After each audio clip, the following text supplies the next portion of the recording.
My friend, have you ever felt close to God one moment and then suddenly distant the next? Not because you stopped believing, not because you stopped caring, but because something inside just feels disconnected.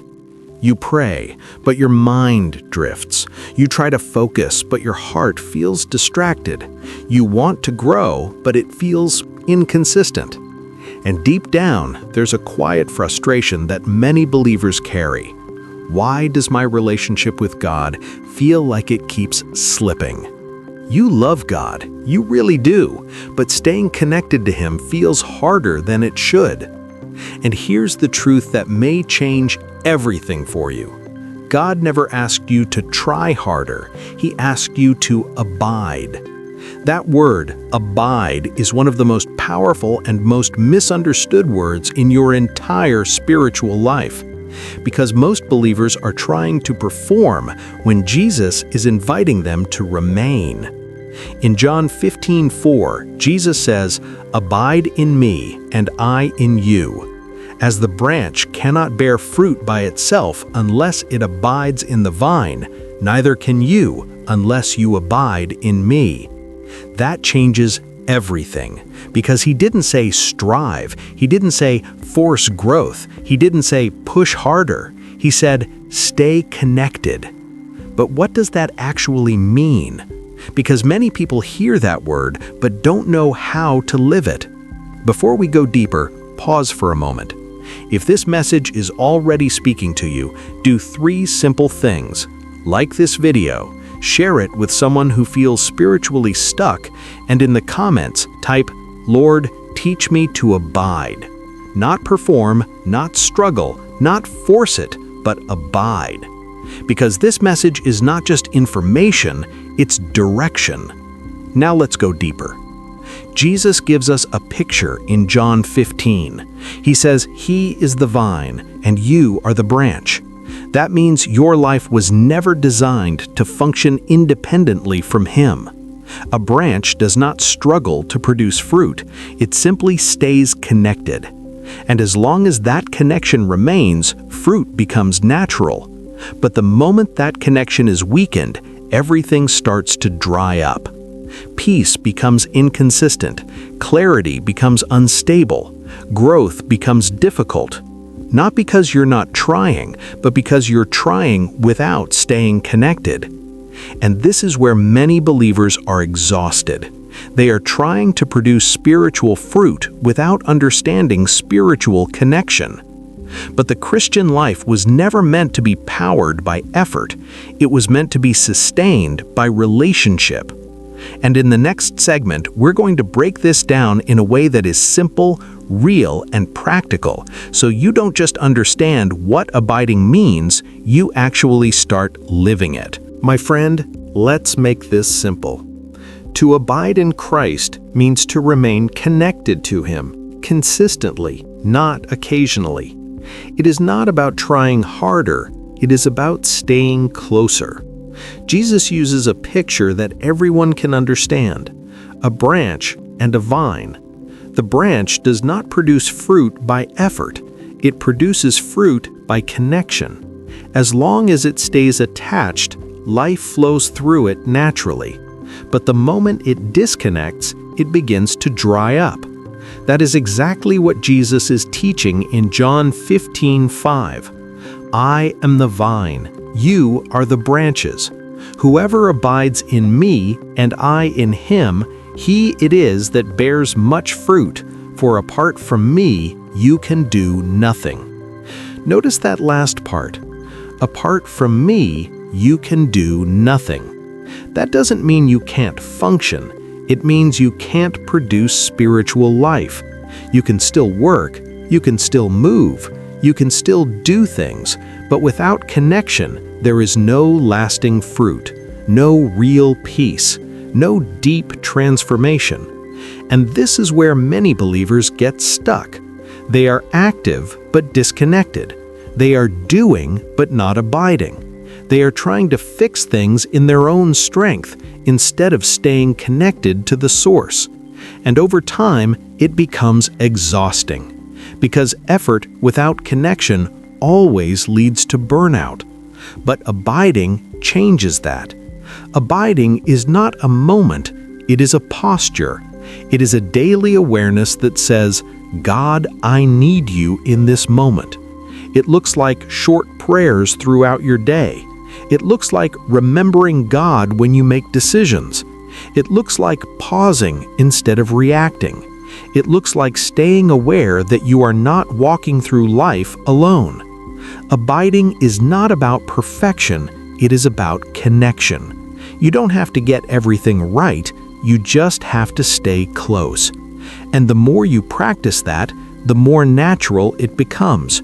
Just like a relationship grows stronger with time and attention, your connection with God deepens the more you remain aware of Him. And slowly, something begins to change. You start thinking differently. You start responding differently. You start becoming different. Not because you forced it, but because you stayed connected.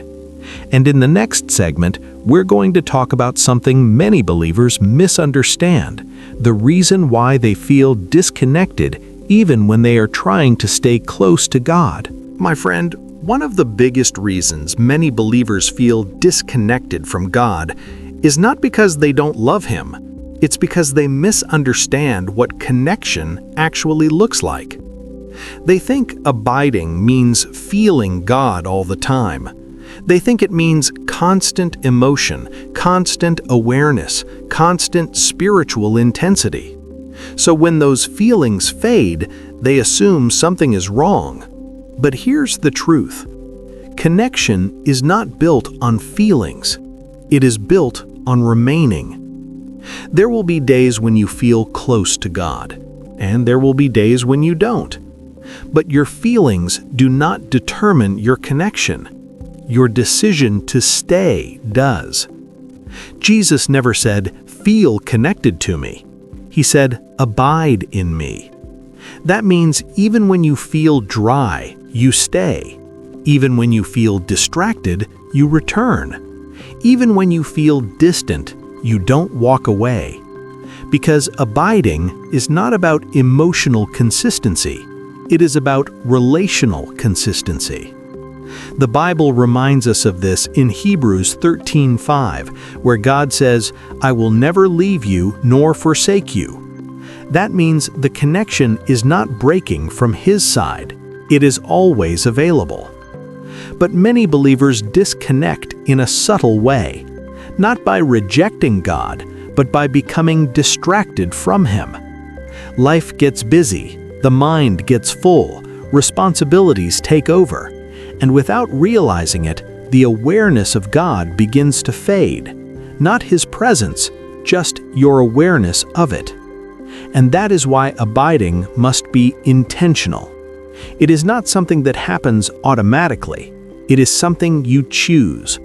You choose to pause. You choose to remember. You choose to return. Over and over again. And here is the encouraging part. Every time you return, the connection is still there. God is not waiting for you to perform better.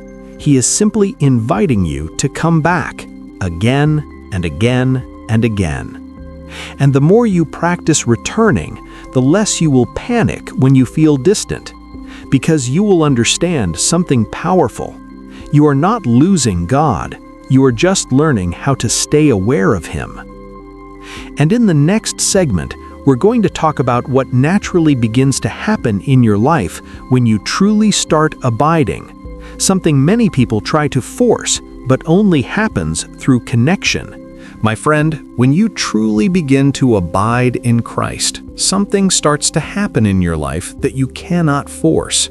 You begin to bear fruit, not by pressure, not by effort, but by connection. This is what Jesus was pointing to in John 15:8, where He says, "This is to my Father's glory, that you bear much fruit, showing yourselves to be my disciples." Notice something important.